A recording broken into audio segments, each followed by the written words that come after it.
All right. So today we are with Lisa von Sturmer, the founder, CEO of GrowingCity.ca. Lisa, it's been a while since we chatted. I hope you're doing well. Let's tell me more about yourself. Where you're from, and how you got into this business. Well, hey Kendall, it's good to see you again. My name's Lisa von Sturmer. I'm here based in Vancouver, Canada, and I'm the founder and CEO of Growing City, which is one of North America's first organics recycling companies. So we started way back when, almost 7 years ago now, with specifically office composting programs. So we worked with office towers and businesses to help them reduce their overall carbon footprint by recycling their organic waste. And we've been really lucky here in Vancouver because in 2015, Metro Vancouver, the city that we're working in, banned organics from the landfill, which means that everyone in our municipality, regardless of whether they're in an office tower or an apartment building, had to start organics recycling and composting. So we started out just doing businesses, but now we do everyone. So we do the convention center, we do apartment buildings. We essentially expanded our services to do residential, industrial, and commercial properties. Wow. Initially, we were just doing organics recycling, and now we do the full package. So we do traditional recycling as well, and this year we're starting to actually do waste services, but more from the viewpoint of getting our clients from having garbage to no garbage. So we'll pick up waste until we can get them on zero waste with recycling. Wow, that's a huge opportunity. I didn't know that was going on over there. That's pretty. That's Yeah, massive. it's been really lucky. Awesome. So Lisa, tell us your story. How did you become an entrepreneur?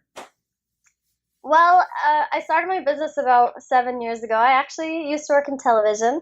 I used to work in professional sports as an editor for a mixed martial arts fight show for a few years.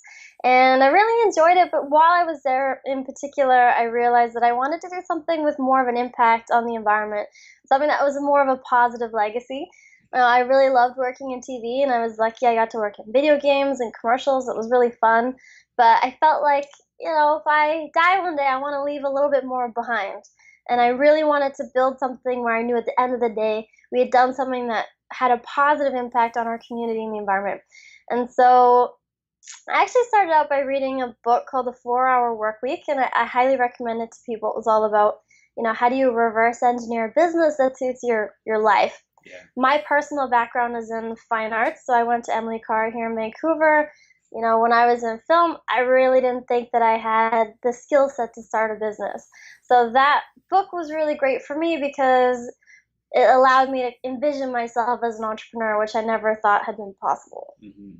No, that's Tim Ferriss, right? Author of that That's book? right, Tim Yes. Ferriss, exactly. I've heard more than I've heard it recommended from a few other people, so that's good that you recommended it. I haven't had a chance to read it yet, but I'll definitely take a look at that. So recently, well, I guess within the last 2 years, you were on Dragons Den, and some amazing things happened. Tell us your experience there. What happened? Well, I decided because the industry that I was in and what we were in with organics recycling was so new, I really wanted to do something a little bit crazy to get people thinking about Growing City when they thought about organics recycling. It's a trend that's coming across Canada. Soon it's going to be mandated in Toronto and Ontario as well as Quebec. So I wanted to kind of get ahead of the curve, and I thought, there's nothing crazier than going on Dragons Den. And I was very scared to do it, but it ended up being a really great experience for us. We ended up doing really well on the show. We got offers from several of the dragons. Didn't end up working with any of the dragons after the show because once it aired, we got so busy, we ended up not needing any of the money, which was really great. It's It's kind of best case scenario. And it's definitely something that I highly recommend. I actually just recently have almost launched, I wrote a book because of my experience on how to pitch on the show. Mm-hmm. We ended up getting selected as the second best pitch of all time in Canada, which was really cool. That's huge. It was a great surprise. So there's a lot of people that have come to me after the show has aired and have talked about it, and I always recommend if you can get on the show and showcase your business to Canada. It's the second highest rated show in the country. Yeah. It's a great way to get people excited about your business.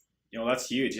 Congratulations again. That's huge. Lisa, you've also had like a ton of accolades that as a female entrepreneur that I think are huge. Tell us some of your accomplishments that you've been able to produce with your business. Like our metrics, the things that we more so like I know you represent like entrepreneurs on the world stage. So tell us like how that's been able to fuel Oh your yes, business. I've been very lucky Yeah. to represent women entrepreneurs. So last year I was the North American Regional Ambassador for Women Entrepreneurship Day. This is a new day that happens at the UN on November 19th in celebration of women entrepreneurs all over the world. And as the North American Regional Ambassador, I worked with ambassadors in Canada, the US, and Mexico and helped them celebrate this day in their home cities. We also have an event at the UN where people from all over the world, women and men, get together to talk about how women can be a part of ending the poverty cycle, how empowering women to step into business roles and leadership roles in their communities really does have a trickle-down effect across the board for everybody in the community. It's really powerful. Wow, that's huge. Lisa, there's probably a ton of entrepreneurs out there right now who might be, might get inspired from watching this video and might be thinking, you know what, I don't want to be an entrepreneur, but they might be in the same boat that you and I both were, where we didn't really have the confidence or believe we could even start a business. What advice would you have to those people who might be watching into this video? Well, I definitely feel like if you think you can do it, you can. It's definitely, I would say entrepreneurship is 99% of the time, it's a mental game. The more you can condition yourself into believing what you can achieve or have a vision of where you want to go, the more you're going to be able to actually do it. I think that and find yourself a community or mentors. I think Kendal and I are very lucky. We connected into the Futurepreneur community. That's actually how we got to meet, which is great. But having peers who are working on similar things or who you can share your experiences with in a really open and vulnerable way is probably the best thing you can do. Because like Kendal said, it can be challenging to be an entrepreneur. It can seem challenging when you're on the outside. But when you get into the world of people who are building businesses, you realize, well, they're all kind of just like you or me, and we all have our different roadblocks, but there's always a way around it. And so reaching out to different entrepreneur organizations or nonprofits that are helping startups get going is probably one of the easiest ways to tap into that, and probably one of the best things you can do. Yeah. So let's just talk about a mentorship. Do you have a mentor right now, or do you still have a mentor or mentors right now? And how? Sorry, keep going. And how have they kind of enabled you to become successful? Because I know that's for myself, it's been a big role for myself to have mentors. How about yourself? I definitely think that, in particular, coming from a non-business background, having mentors has probably been instrumental in my success at this point in time. I have several mentors for different things. There's different people that I reach out to for different challenges or different areas where I want to specialize in. Even some of my peers I think of as mentors because they've gone on to build businesses or sell businesses, or there's things that they've done that I can learn from myself.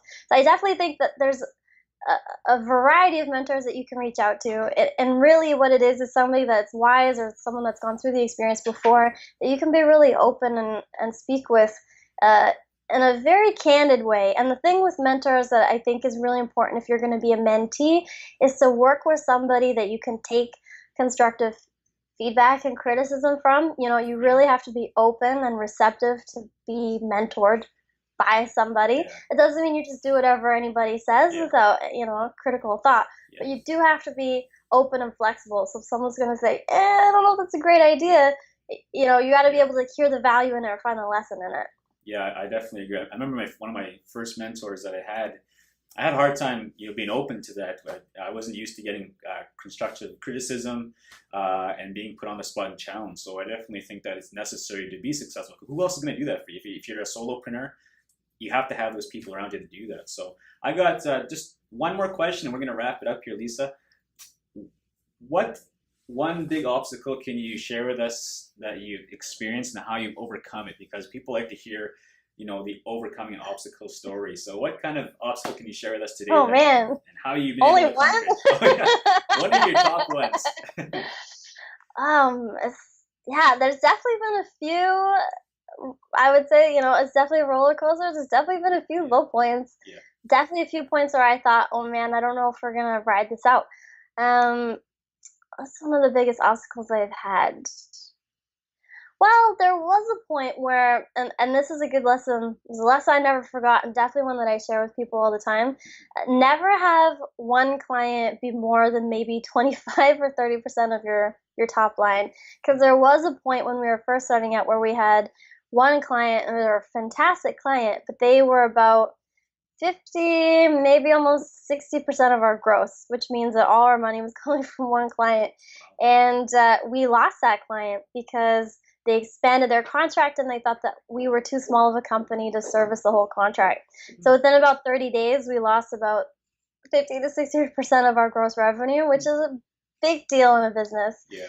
And at the time was really, really scary because, you know, we had to lay people off and we had to really be reactive. Yeah. When, you know, obviously as a business person, my preference is to be as proactive as possible.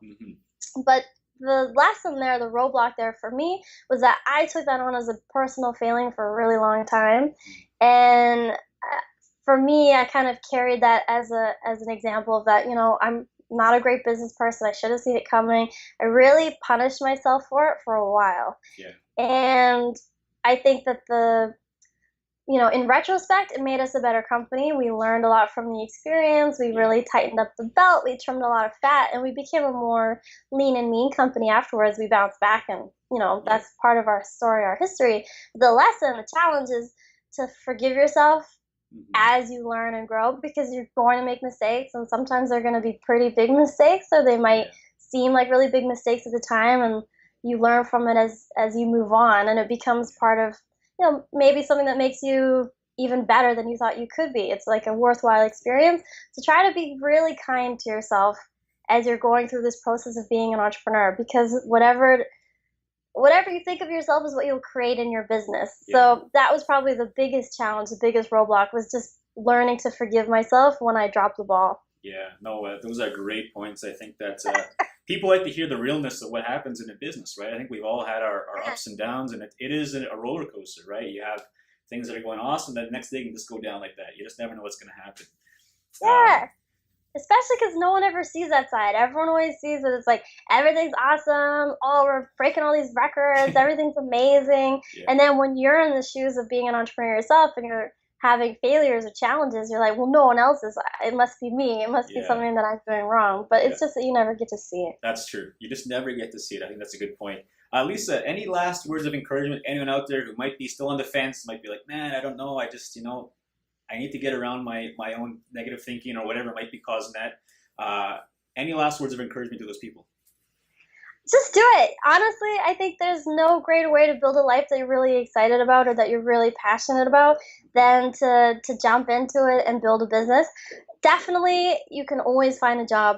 That's what I used to tell myself when I was first starting out as well. It's like, you know, if this all goes down the tubes, knock on wood that it won't, but if it does, you know, I can always go back and get a job. There's always a way to do it. There's always a way to bounce back. You know, life is all about being resilient. There's many chances. So try it. Awesome. Thank you, Lisa. Where can we find you if we want to get a hold of you for any business inquiries? I'm so easy to find. It's just Lisa Von Sturmer. So on Facebook or on Instagram, it's at Lisa Von Sturmer. It's pretty easy peasy. Very cool. What about your website? So, yeah, come find me. What about your business website? How can we find you there? Yes, of course. GrowingCity.com. And actually, we have a new website coming soon. So if you go to the old one, it's not going to be there forever. We have a sexy new one coming in a couple weeks. So yeah, GrowingCity.com. Well, thank you so much for your time, Lisa. I know you're very busy. I'll let you get back to work. So thank you so much, Lisa, for your time. And you guys know where to find her. Amazing entrepreneur from Vancouver right now. Where are you living? Currently Vancouver. So in Vancouver. So if you're in Vancouver, reach out to this young lady. She has a ton of wisdom for any entrepreneur out there. Thank you so much, Lisa. Thank you, Kendal. You're an inspiration.